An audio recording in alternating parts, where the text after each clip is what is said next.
제가 사는 아파트의 주차장에서 일어난 일입니다. 제가 봤습니다. 제 차 옆에 차가 한 대 서 있었습니다. 일이 있어서 나가려고 가보니까 그 차는 먼저 나갔습니다. 그리고 그 차 밑에 아무렇게나 구겨져 있는 휴지가 대여섯 개 그 자리에 떨어져 있고, 마시다만 커피 이렇게 빨대 꼽혀가지고 거기 버려져 있었습니다. 도대체 누가 그런 짓을 하고 갔을까요? 그런 짓을 하는 사람은 양심이 있을까요? 우리는 그렇게 상상할 겁니다. 어쩌면 그 사람은 일마다 때마다 범죄를 저지르는 매우 불량한 사람일 것이다 상상합니다. 근데 저는 생각이 다릅니다. 어쩌면 그 사람도 사회에서 꽤나 존경받는 직업에 있는 사람일 가능성도 있고, 밖에 나가서는 누구보다도 정의와 도덕을 외치는 사람일 가능성이 많다.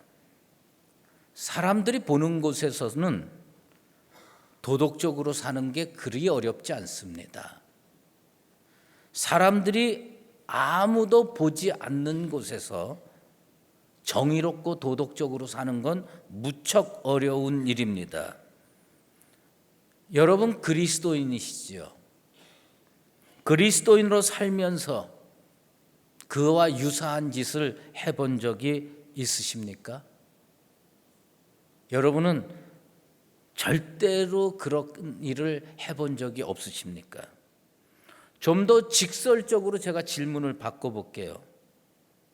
당신은 예수 믿는 사람으로서 정의로운 사람입니까? 도덕적인 사람입니까? 아니면 정의롭지 못한 사람입니까?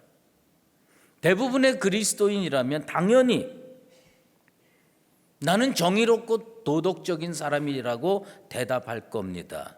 그런데 그거 사실입니까? 그렇다면 신문이나 방송에서 많은 범죄 사건들이 매일 쏟아져 나오는데 그토록 자주 그리스도인이 언급되는 이유는 무엇일까요? 롤랑 베그라고 하는 사람이 이런 책을 썼습니다. 도덕적 인간은 왜 나쁜 사회를 만들까? 도덕적 인간들이 나쁜 사회를 만드는 경향이 있습니다. 왜 그런지 아십니까? 자기는 착하다고 생각합니다. 자기는 정의롭다고 생각합니다. 나는 지극히 도덕적이어서 내가 하는 행동은 옳다고 생각합니다. 그런데 거기에 통계가 나오고 거기에 많은 사건들이 나옵니다. 그 책에 성폭력 사건은 가로등이 있는 데서는 거의 일어나지 않는답니다. 수풀이나 벽으로 가려진 곳, 가로등이 깨진 곳, 그런 데서 그런 폭력 사건이 나온 확률이 많다고 합니다. 그래서 19세기의 유명한 에세이스트 랄프 에머스는 이런 얘기를 합니다. 한밤에 가장 유능한 경찰은 가로등이다. 한밤에 가장 유능한 경찰은 순찰차가 아니라는 겁니다. 경찰이 아니라는 겁니다. 교회가 아니라는 거예요. 가로등이라는 겁니다. 대부분 사람들은 자기가 도덕적이고 정의로운 사람이라고 생각하며 사는 것 같습니다.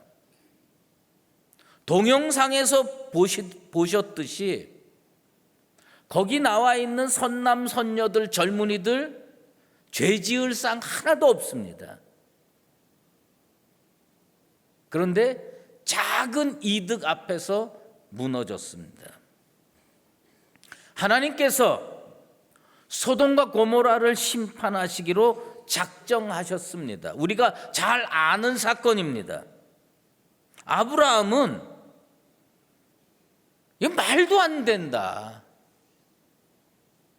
내가 알고 있는 소돔과 고모라의 착한 사람들, 정의로운 사람들, 도덕적인 사람들이 얼마나 많은데 하나님께서 이 소돔과 고모라를 심판한다니 이건 말도 안 된다. 그래서 하나님께 이런 질문을 합니다. 의인을 악인과 함께 멸하려 하시나이까? 아브라함이 하나님께 그런 질문을 했을 때 아브라함 마음속에는 하나님이 잘못 판단하신 거 아닌가 이런 생각을 했던 것 같습니다. 그래서 그는 자기가 알고 있는 사람들의 토대를 두고 제시를 한 것 같아요. 소돔과 고모라에서 정의로운 사람, 착한 사람, 옳은 사람 50명 찾아내면 하나님 그 소돔과 고모라 불로 심판하시겠습니까? 못 찾았어요. 멀리서 볼 때는 다 괜찮은 사람이었어요. 멀리서 볼 때는 다 정의로운 사람이었어요.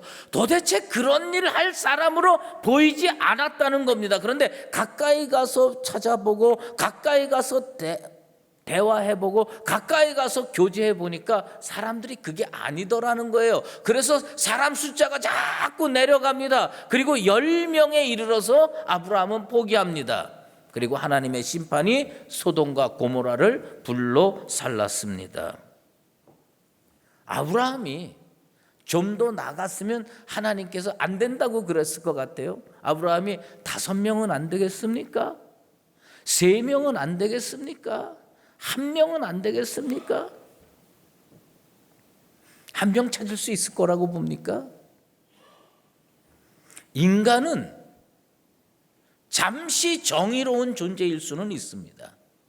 그런데 끝까지 정의로운 존재는 1명도 없을 겁니다. 아담으로 인하여 인간 세상에 범죄가 들어왔습니다. 그런데 예수 그리스도의 순종으로 말미암아 구원이 인간 사회에 들어왔습니다. 그럼에도 불구하고 사도 바울의 고백처럼 모든 사람이 죄를 범하였음에 하나님의 영광에 이르지 못하더니라는 말씀은 지금도 항상 진리입니다. 우리가 사는 세상에 다 죄인이고 다 죄를 저지르고 지금 현재도 저지르고 있는 사람들 뿐이라는 겁니다. 우리 속담에 똥 묻은 개가 겨 묻은 개 나무란다는 말이 있습니다. 사람들은요 자신의 허물 덮어둡니다. 그리고 남의 탓을 하게 되어 있습니다. 지우책 인명이라는 말이 있습니다.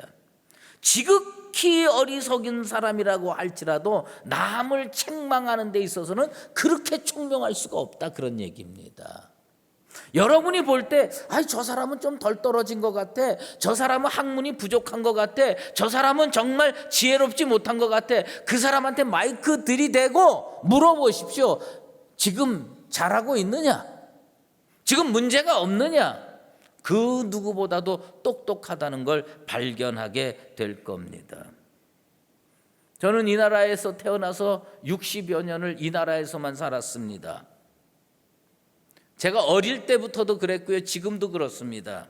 우리 사회는 보수와 진보 양극단으로 나뉘어서 60년 넘게 서로 자기네가 정의롭다고 주장하고 있고 상대방을 향해서 수십 년 동안 손가락질하면서 삽니다. 어떨 때는 보수 집단이 정권을 잡고 어떨 때는 진보 집단이 정권을 잡았는데 그 어떤 정권도 정의롭게 끝난 것을 아직까지 내 눈으로 목격하지 못했습니다. 정의는요 상대적인 개념입니다. 절대적인 개념의 정의는 하나님밖에 없습니다. 그러다 보니 저를 반대하는 사람한테 물어보십시오. 내가 정의로운가? 저를 찬성하는 사람한테 물어보십시오. 내가 부정하는가? 하나님께서 소돔과 고모라처럼 서울을 불로 심판하시기로 작정하셨다고 가정해 봅시다.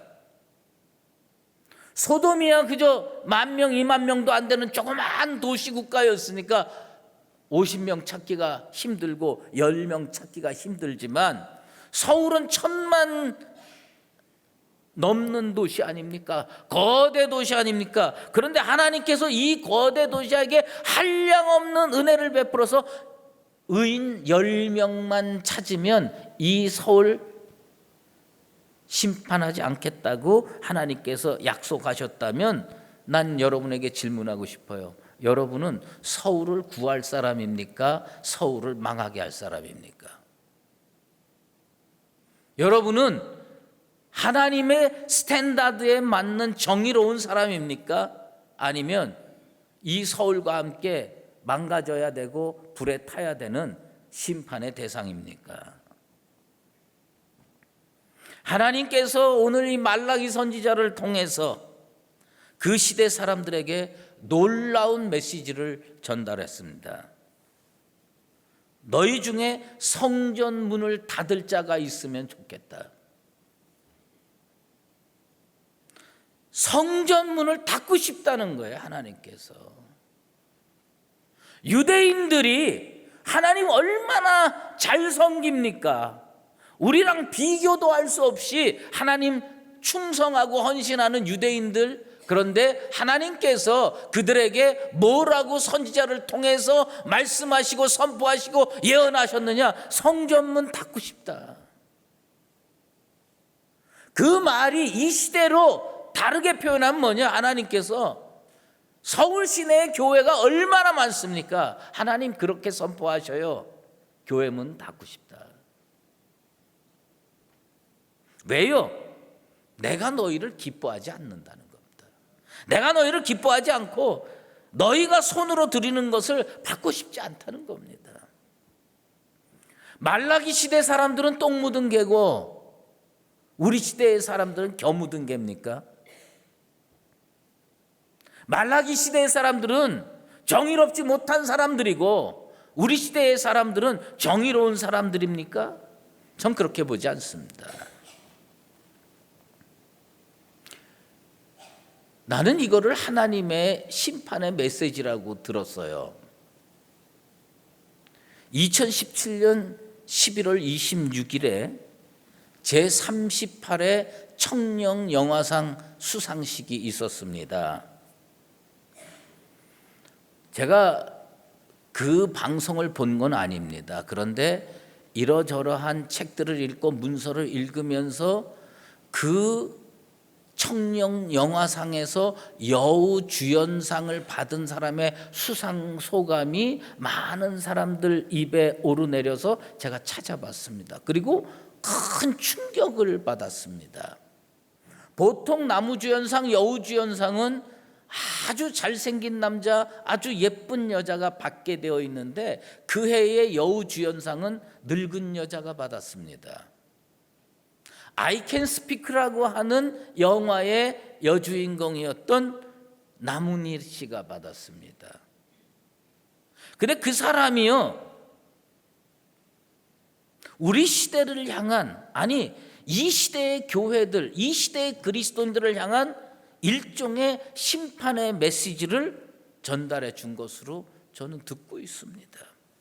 그의 수상소감 소개하겠습니다.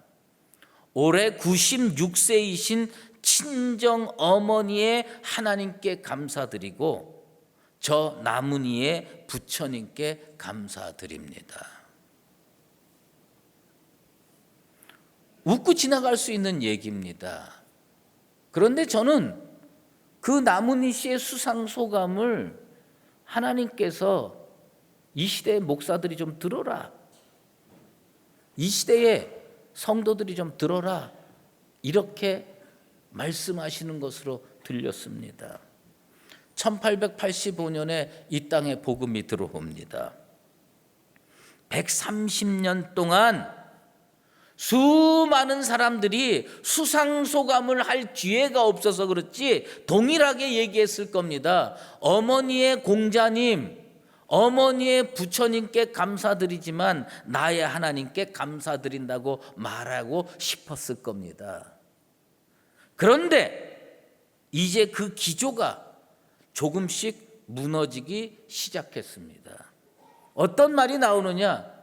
어머니의 부처님께 감사하고 나의 하나님께, 나의 예수님께 감사한다라고 하는 표현이 우리가 듣고 싶은 표현이었는데 이게 바뀌는 겁니다. 시대가 바뀌면서 이게 바뀌면서 어머니의 하나님께, 그 어머님이 그 자녀 신앙으로 안 키우려고 했을까요? 그 어머님이 그 딸에게 예수 심어주지 않으려고 했기 때문에 이 딸이 부처님께 달려갔을까요? 전 그렇게 보지 않습니다. 교회에 실망하고 목사에게 절망하고 성도들에게 배신당해서 야, 이게 교회 다닐 필요가 없구나. 제비 한 마리 날아온다고 봄이 오지 않습니다. 그런데 어느 날 제비 한 마리가 날씨를 가늠하지 못하고 아직도 추운 한반도의 강남에서 날아왔습니다. 그 제비 미친 겁니까? 그 제비 정말 미쳐서 우리나라에 왔을까요? 아닙니다. 며칠 있으면 2마리 날아올 거고요. 또 며칠 있으면 3마리 날아올 겁니다. 나중에 때로 몰려올 겁니다. 결국은 봄이 오게 돼 있습니다. 난 그 나무리 씨의 수상 소감을 들으면서 기독교의 봄이 가는구나. 기독교의 봄이 가고 여름과 가을이 순식간에 지나고 겨울이 오는구나. 말라기 시대에 하나님께서 성전문을 닫고 싶다고 말씀하셨는데 우리가 사는 이 시대에는 하나님께서 뭐라고 말씀하실까? 교회 문 닫고 싶다. 말라기 시대의 유대인들은 우리와 비교할 때 정의롭지 못하고 하나님께 우리보다 충성 못했기 때문에 그런 말을 들었을 거라고 저는 생각하지 않습니다. 어쩌면 우리 교회의 수많은 가정에서 제2의 나무니가 자라고 있고 제3의 나무니가 성장하고 있습니다. 그들이 나중에 우리 어머니, 우리 할머니의 하나님께 감사하지만 나는 지금 부처님께 감사하고 공자님께 감사하고 무속신앙에 감사한다고 말할지 모릅니다. 기독교에 봄이 가고 있어요.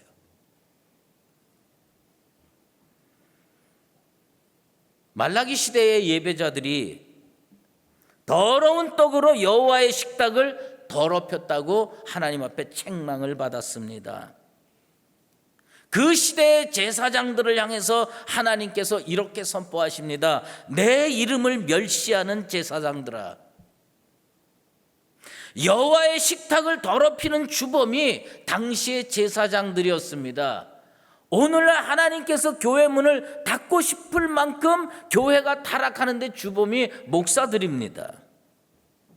주범은 제사장이었지만 그들에게 영적 교육을 받은 당시의 유대인들은 여호와의 식탁을 더럽힌 또 다른 죄인이었습니다. 그들은 하나님을 온전한 마음으로, 순수한 마음으로, 순결한 마음으로 섬기지 않았습니다. 그들에게 주어진 하나님의 말씀이 뭔지 아십니까? 출애굽기 23장 19절 말씀에 내 토지에서 처음 거둔 열매 가장 좋은 것을 가져다가 너의 하나님 여호와의 전에 드릴지니라. 무슨 얘기예요? 가장 좋은 거를 하나님께 드려야 되는데 이들은 더러운 떡을 드릴 수밖에 없는 존재로 전락했다는 겁니다. 오늘 그 말라기에 이런 말씀이, 이런 표현이 나옵니다. 하나님의 말씀이 분명히 있음에도 불구하고 그들은 코웃음 쳤습니다. 코웃음 쳤다고 성경은 기록하고 있습니다. 예수님 말씀에 코웃음 치는 그리스도인이 있습니까? 예수님 말씀에 코웃음 치는 여러분 여기 한 명이라도 있습니까? 없을 겁니다. 그런데 뭘 넣고 웃음 치냐? 말 넣고 웃음 치지 않고 인생으로 웃음 칩니다. 하나님은 영광 받으시기에 합당한 분이십니다. 해 뜨는 곳에서부터 해 지는 곳까지 그 이름이 높임을 받아야 마땅한 존재이십니다. 그런데 우리들은 그렇게 살지 않습니다. 복음이 들어왔는데 이 속에서 다른 게 돼서 나갑니다. 이게 우리 시대의 우리 성도들의 문제일 가능성이 많습니다. 설교를 준비하는데 느닷없이 고등학교 화학 시간이 생각이 났습니다. 화학 시간에 선생님이 이런 말씀을 해 주셨던 것으로 기억을 합니다. 증류수를 먹으면 설사할 수 있대요. 증류수가 뭔지 아시죠? 그냥 물 받아다가 펄펄 끓여서 증기로 해가지고 아무런 것이 없는 불순물이 섞이지 않은 순수한 물, 그 증류수를 먹으면 설사한대요. 왜요? 우리 몸에서 물을 흡수하는 거는 물이 이온화가 돼 있어야 되고 삼투압작용으로 흡수하게 되어 있는데 이 증류수는 너무나도 깨끗해가지고 순수해가지고 우리가 흡수할 수가 없답니다. 이온화가 돼 있지 않아서 흡수할 수가 없어서 그거 먹으면 설사한다는 겁니다. 너무 어려운 말해서 죄송한데, 근데 제가 이 말을 기억하고 인터넷을 찾아봤습니다. 과연 진짜일까? 그랬더니 전혀 다른 얘기가 인터넷에 있더라고요. 증류수 먹어도 설사 안 한다. 이게 웬일입니까? 그래서 제가 여러 개를 살펴봤어요. 그랬더니 이 인간이라는 구조는 진짜 오묘하답니다. 증류수를 딱 먹고 그대로 들어가면 설사하는 게 맞대요. 그런데 문제는 뭐냐면 증류수를 먹으면서 침이 섞여가지고 이게 이온화가 된답니다. 나도 모릅니다. 저한테 과학적인 거 물어보면 나도 몰라요. 그런데 이게 들어가면 그때 또 다 흡수되고 그렇게 된다는 겁니다. 내가 그거를 보면서 생각이 들었어요. 야, 그리스도인이 왜 정의롭지 못하게 살까? 왜 그리스도인이 그렇게 많은데 이 땅에 정의가 이렇게 없을까? 복음이 들어가가지고 우리 속에 불순물과 너무 많이 섞이는 것 같아요. 세상에서 더럽게 살면서 하나님께 정결한 예배를 드리고 회개하면 여러분의 문제가 다 해결됩니까? 성령의 성결하게 하는 역사가 필요합니다. 은혜의 보좌에 나가기 위해서 성령의 도우심이 필요합니다. 하나님이 말라기 시대에 백성들에게 깨끗한 제물을 요구하셨습니다. 이 시대의 백성들에게 정결한 영혼을 요구하십니다. 하나님은 우리에게 그 질문합니다. 아무도 보지 않는 곳에서 당신은 누구냐? 아무도 보지 않는 주차장에서 휴지를 버리듯이 아무도 보지 않는 곳에서 정의롭지 못하고 정직하지 못하고 그래서 하나님 앞에 더러운 떡을 가지고 올 수밖에 없는 존재냐 질문하고 있습니다. 제가 청년 때 읽은 책이 있습니다. 어니스트 갓, 하나님께 정직하라. 이 시대의 그리스도인이 지고 가야 할 십자가는 뭐냐? 하나님 앞에 사는 것으로 인식하고 정직하게 사는 겁니다. 아무도 없는 곳에서 휴지 안 버리는 거예요.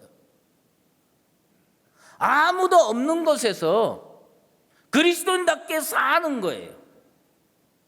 이사야 선지자는 이런 말씀을 우리에게 선포합니다. 악인은 은총을 입을지라도 의를 배우지 아니한다. 오늘날 그리스도인들이요, 복음으로 구원의 은혜를 받았는데 의를 안 배운 거예요. 정직한 자의 땅에서 불의를 행하는 거예요. 여호와의 위엄을 돌아보지 아니하고 멋대로 행동하고 멋대로 말한다는 겁니다. 예수 믿고 악인 돼서는 안 되지 않겠어요?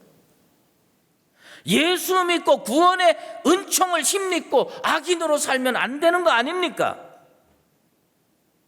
여러분의 진짜 모습은 어디 있습니까? 우리들은 내 진짜 모습이 교회에 있는 줄 착각합니다. 교회에서의 나는 진짜 나가 아닙니다.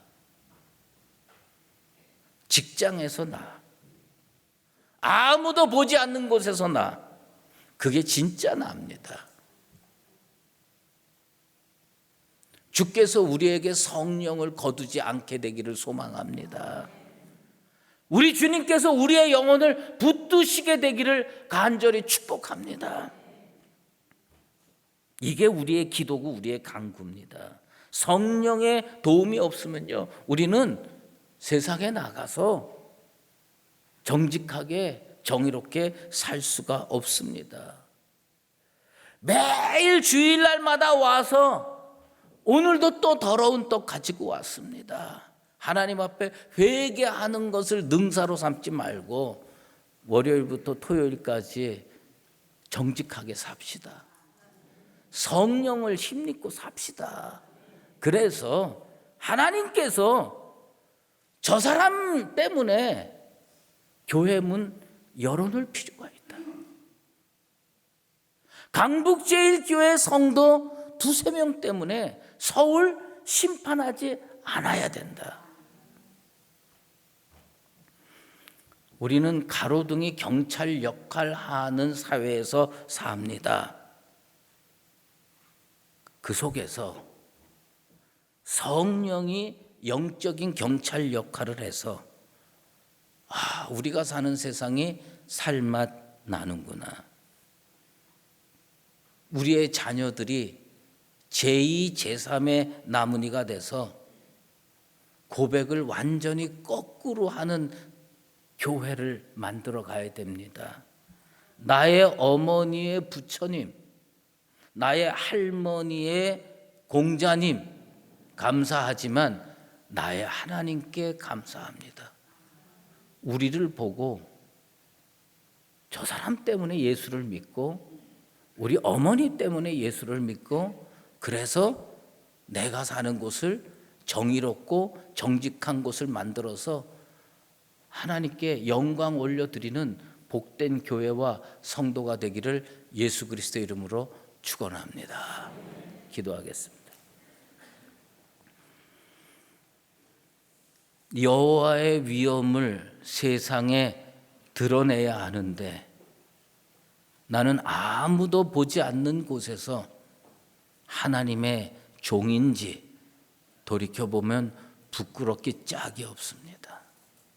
하나님, 어쩌면 매주일 와서 회개만 하고 하나도 바뀌지 않는 이 인생을 성령으로 붙들어 주시옵소서.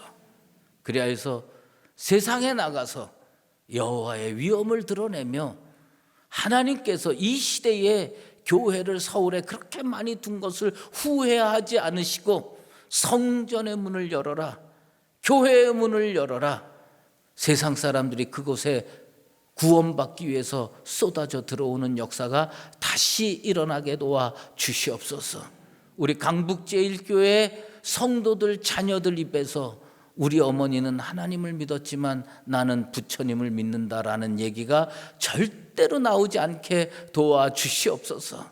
우리 부모님이 부처님을 서로 믿었다 하더라도 나는 예수 믿고 구원받는다, 그래서 교회에 간다라는 고백이 터쳐나오는 복된 교회와 성도의 삶이 되게 도와 주시옵소서. 예수 그리스도의 이름으로 기도드리옵나이다. 아멘. 이제는 우리 주 예수 그리스도의 은혜와 하나님 아버지의 극진하신 사랑하심과 성령의 인도하시고 교통하심이 주님 앞에 온전한 예배자로 서기 위하여 앞으로 하나님 앞에서 정직하게 살아가기로 다시 한번 다짐하는 사랑하는 강북제일교회 모든 믿음의 권속들과 이제는 새로운 길로 걸어가야 할 우리 교회 위에 이제로 영원히 함께 계시옵기를 간절히 축원하옵나이다. 아멘.